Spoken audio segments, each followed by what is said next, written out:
Hey guys, my name is Aldas, and in today's video I'm going to be continuing my Rise/Downfall series with the rise and fall of Ferrari in Formula 1. Now, this has been by far the most requested video on my channel, and it has been pushed back so many times, but I am so happy to finally bring it back. And by the way guys, this is going to be a 5-part series. I could not cover Ferrari or the entire history of Ferrari in 3 episodes, no way. So this is going to be a 5-part special, and yeah, hopefully you guys will enjoy it. Now, this is also a little bit of a celebration for getting to 20,000 subscribers, so thank you guys so much. I really appreciate it, and I just thought, you know, 20k is such a big milestone, and I thought this would be the perfect way to celebrate it by bringing back the most requested series of them all. And also, if you guys have not seen any of my other Rise/Downfall videos, I'll have them all linked above. I've done McLaren, Williams, Red Bull, and Mercedes. They were done quite early in my sort of YouTuber, career, if you can even call it that. So the quality might not be as good, and I have noticed that in the comments. But just remember that, guys. I was literally only about 3-4 months into doing YouTube, so maybe it's not the best quality, but I tried my hardest, and hopefully this will be the best one yet. Now, guys, even though we have reached 20,000 subscribers, we're going to keep pushing forward. We're going to keep growing, and yeah, if you do enjoy the content on this channel and want to support the channel, then don't forget to drop a like and smash that subscribe button. That would be massively appreciated. And check out my social medias. Instagram and Twitter will be above.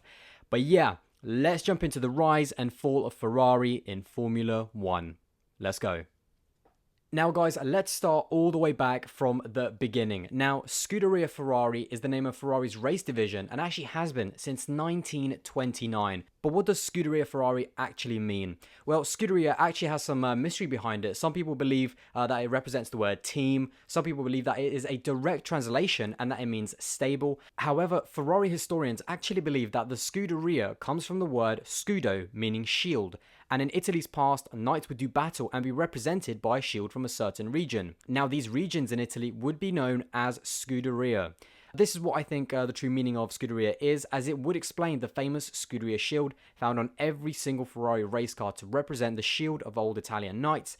But since this has not been clarified, we'll never truly know what Enzo Ferrari truly meant, and this will forever be a mystery. Of course, one thing that is certainly not a mystery is Ferrari, and that is of course named after Enzo Anselmo Giuseppe Maria Ferrari, the founder of the company.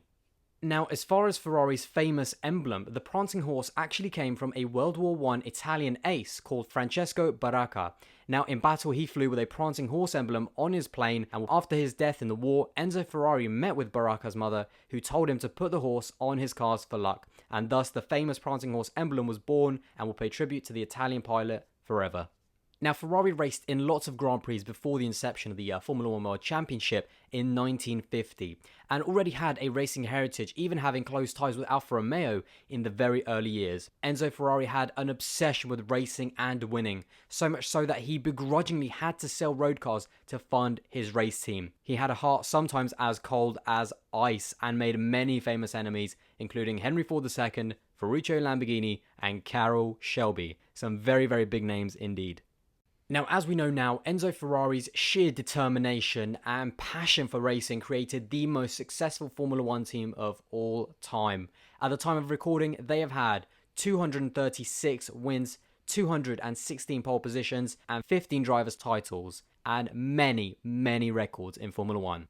But where did their story start in terms of Formula 1? Well, Ferrari entered the first ever Formula 1 World Championship season in 1950, and to this day are the only team to have entered in every single season ever. Now, despite this, Ferrari actually did not race in the inaugural championship event at the 1950 Silverstone Grand Prix. In classic Ferrari fashion, there was a dispute about the start money that would be paid to the drivers. And looking at Ferrari now, getting involved in money and politics, that runs in their blood. And to be honest, not really much has changed. So yeah, thus Ferrari never took part in the first ever Formula 1 Grand Prix. Now, in the first 2 seasons of Formula 1, Alfa Romeo dominated. In the 1950 season, Alfa won every single race that season. Now, to clarify, that is excluding the Indy 500, which although featured in the Formula 1 Championship, had no outcome on the championship result, as the European drivers didn't race in the 500 and the American drivers didn't race in Europe. So although it was part of the championship, I will be ignoring it to keep it simple. The dominant Alfa Romeo won the championship in 1950 with Giuseppe Farina, and then in 1951 with Juan Manuel Fangio. However, Ferrari did manage to have some success during the 1951 season at the British Grand Prix with Jose Frolian Gonzalez, who gave Ferrari their first ever win. But Ferrari's big breakthrough in the sport happened the next season when Ferrari would win their first ever world title and in fact repeat this and win back-to-back world championships the following year. Now, with a change of regulations for the 1952 season, Alfa Romeo, the champions for the past 2 seasons who had just dominated, pulled out, and the legendary Fangio would also be absent due to an early season crash at Monza. This left Ferrari with next to no competition for the title, and Ferrari's first champion, Alberto Ascari, managed to achieve something amazing that arguably is unbeatable in the modern era. He won every single race he attended for Ferrari, and with the points scoring back then, he managed to achieve an absolutely perfect score of 36 points out of 36. Amazing to even comprehend, and Ferrari had become established in Formula 1. Now, Enzo Ferrari was a monumental figure in racing, even in the 1950s. He was also a massive figure in Italy and was an incredible scout for racing talent. And during the mid-50s, in his Ferrari stable had some of the greatest drivers of that era. Eugenio Castellotti, Luigi Moussa, Alfonso de Portago, Peter Collins, Mike Hawthorn, and of course, the greatest of them all, Juan Manuel Fangio. Now, whilst the drivers had respect for one another, between them in that time there was also huge rivalries to impress and perform for Mr. Ferrari.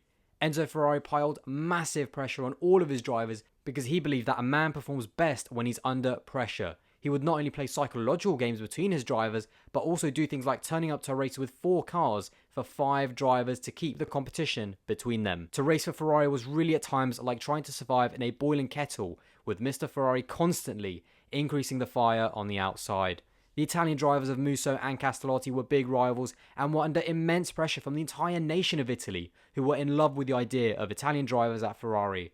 But there was no doubt that their foreign teammates had the advantage in the races, and Enzo Ferrari knew this. Now, Ferrari's superstar driver lineup had many big egos, there's no doubt about that, but also a lot of respect between certain drivers, some more than others. Going into the final race of the 1956 season at Monza, the 3-time world champion, Juan Manuel Fangio, could only lose the championship if the British driver Peter Collins won and set fastest lap.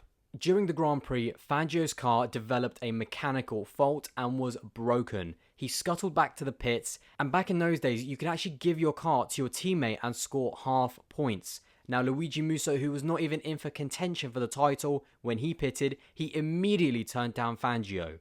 But in one of the most remarkable displays of sporting respect, Peter Collins, who only needed to finish the race to win his first world title during his pit stop, gave his car to Fangio, effectively handing over his first world title for Fangio to win his 4th. Only a man like Peter Collins could have the character to do something like that, and he did it because he believed that Fangio deserved it as he was the superior driver.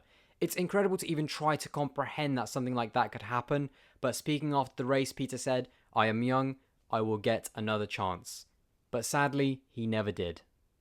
Fangio left the team for Maserati after winning his world title, and the incredibly talented Mike Hawthorn would join Ferrari. Mike Hawthorn was a fantastic driver and had a brilliant relationship with Peter Collins. The two were like brothers and put Enzo Ferrari in a situation where he had never been before. Usually, Enzo liked a little bit of needle between the drivers and a little bit of friction to keep them sharp and always competing against each other to achieve the best possible result for Ferrari. Despite this, the two drivers were very successful and both managed to pick up multiple wins for Ferrari. In the following years, Ferrari did manage to win the 1958 World Championship with Mike Hawthorn, but those years were arguably some of the most traumatic in the history of Ferrari, giving us a reminder of why motor racing back then, especially in the 50s, was the most dangerous sport in the world. In March of 1957, Eugenio Castellotti, whilst trying to break the lap record around Modena, had either a suspected brake failure or a stuck open throttle, which caused his Ferrari to roll and he was thrown out of the car and died. When Enzo Ferrari received the call about Casalottis' death, his response was, No Casalotti's died, and how's the car? Castellotti was just 26 years old when he died. 2 months later, in May 1957, Fangio Portago raced in the Mille Miglia, the 1,000-mile race. It was a race he hated and did not want to do, but Ferrari insisted. Towards the end of the race, a piece of bodywork blew a tyre which caused the car to somersault and crash, killing Deportago and his navigator Edmund Nelson, as well as 9 spectators, of which 5 were children. Deportago died aged just 28, and the added horror of killing children landed Enzo Ferrari with a manslaughter charge. In the following year, in July of 1958, Luigi Moussa, whilst chasing down Mike Hawthorn for the lead, died at the French Grand Prix after his Ferrari hurtled off the track and crashed. Moussa was airlifted to hospital with critical head injuries, but died later that day, aged 33. Unbelievably, just 2 rounds later, at the end of the 1958 season, Peter Collins also died after a crash at the Nürburgring in almost the exact same way as his Ferrari teammate Luigi Moussa. He was also airlifted to hospital, but also died later, and he was aged just 26 years old. Peter Collins also had plans to retire, and for that to be his very last season. Understandably, his teammate and close friend Mike Hawthorn, who ended up winning the 1958 world title, was very disturbed by the death of his close friend Peter Collins and decided to retire at the end of that season. However, just 2 months into his retirement, in January of 1959, he also died whilst at the wheel of his Jaguar, aged just 29. In less than 2 years, Ferrari had lost 5 drivers. In the next 5 years, from 1959 till 1964, Ferrari would take another 2 titles with the help of Phil Hill and John Surtees, who still remains the only man to this day to win a championship on both 2 and 4 wheels. Once again though, closely following success was also death, as Ferrari driver Wolfgang von Trips died at the 1961 Italian Grand Prix, aged 33, also killing 15 spectators in the process. Despite the championships, problems were starting to develop in Ferrari, especially with the people inside the team. Now, as far as championships, it would actually be a long wait until the next one, as this would now be the beginning of Ferrari's downfall in Formula 1, as the British teams of Lotus, Brabham and Tyrrell began to dominate Formula 1 for the next decade. Ferrari managed to achieve huge success at the beginning of Formula 1, but at a great cost, which just highlighted how dangerous the sport was. Now, as far as Enzo Ferrari, well, his methods were definitely unorthodox, and he had such a passion and a hunger to win. He once actually said that he does not have a single other passion in life other than to race cars, and that is very evident. He did create the greatest Formula 1 team of all time, but at a great cost. However, Ferrari would now have a very long dry spell, and it would now take a once-in-a-lifetime driver to get them back up to the top, and that is exactly what they were given. But there you go, guys, that is the end of part 1 of the rise and downfall of Ferrari in Formula 1. Now, I really hope you guys enjoyed this first part of this 5-part series, and don't forget to comment in the box below about what you think, and I would love to know your opinions of Ferrari in this era. It was definitely completely different to what it is now, but the Ferrari blood, there's still so many similarities to the way the team is run now in 2019 and the way it was run all the way back in the 50s. So yeah, like I said, comment in the box below of anything you guys think, and yeah, don't forget to look forward to the next episode, so keep an eye out for that. But yeah, like I said, don't forget to drop this video a like if you did enjoy it, and don't forget to subscribe to the channel. That would be massively appreciated. Like I said at the start of this video, thank you so much for 20,000 subscribers. We're now almost at 21,000 subscribers, so the growth has just been incredible, and I cannot thank you guys enough. So yeah, just keep smashing that subscribe button. Honestly, this is just incredible what's happening to this channel, and yeah, I love you guys so much. And also don't forget to check out my social medias. They'll be linked above, my Instagram and Twitter. And yeah, like I said, once again, keep a lookout for that next episode, part 2, hopefully coming out very, very soon. And yeah, thank you very much for watching, guys, and I'll see you in the next one. Bye, guys.